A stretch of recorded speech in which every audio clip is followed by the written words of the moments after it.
Alright, today I'm going to show you how to temporarily combat the Xbox 360 red ring of death. A few things you'll need. You're going to need some kind of timer or a stopwatch of some sort, rubber band, some kind of tying, something you can tie with or tie, and 3 towels. First thing you're going to want to do is remove any hard drive, any kind of attachables. Okay. You also want to remove the AV cable. Okay. The only thing you want to be connected still is the power cable. Now today I'm not going to do a live test. I'm not going to actually run it because I don't have the red ring at this moment. I've fixed it. For those of you that are skeptics, I have done it 20 times, over 20 times, and my Xbox continues to run. There's some myths about it, and there's some facts about it. It does work in most cases, depending. See, mine was 3-quadrant red ring. It wasn't the full red ring, but it was a 3-quadrant, and basically meaning there was some sort of hardware problem, which in my case, most of the time when you get the 3-quadrant, it's going to be your GPU heatsink or your CPU heatsink.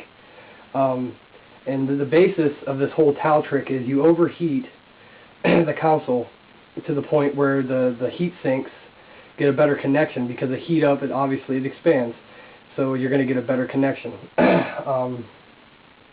That's the basic principle of it. They do make a permanent fix now. It's the clamping system, and I will probably end up doing a tutorial on that sometime in the near future, because I do want a permanent fix. Like I said, this is only a temporary fix for the red ring, depending on your ring status or your quadrants that are lit up. So let's get started. Like I said, you need 3 towels, and I'll go ahead and show you the wrapping method that I use.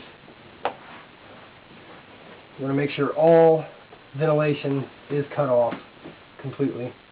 So I usually go from the top and just wrap it real tight, or as tight as you can.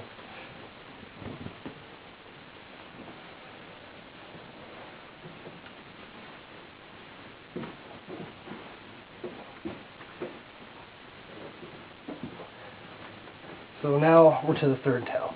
And what I use the 3rd towel for is, as you've noticed probably if you've done this or you're doing it right now or going to do it, you're going to have a little breathe hole, a little bit of an air passage where your power cable comes out.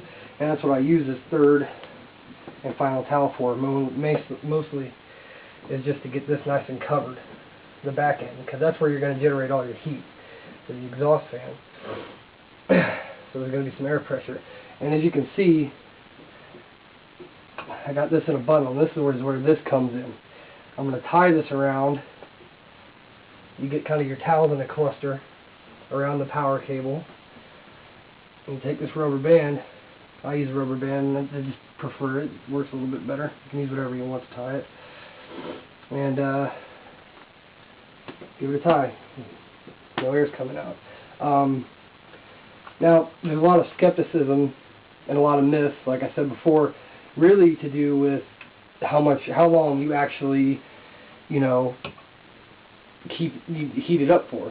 And you only want to go 20-25 minutes max, okay? Because if you get this thing, some people, they'll cook it for 40 minutes. I've heard an hour. And that is way too long. If you do that multiple times, your system will definitely fail.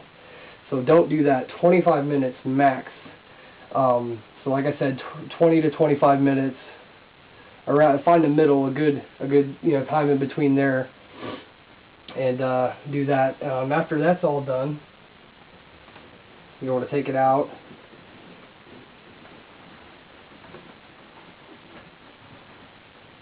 You're going to let it go through a cool down. Some people just go, they'll wait 5 minutes and go right back to playing, which not a good idea because you just overheated your system. I usually like to wait about 10-15 minutes, maybe even 20 minutes. You want to let it get nice and cool before you play it again. And hook everything back up. It should turn right back on. Make sure all your cables are hooked up, everything like that, and you should be ready to go. Thanks for watching.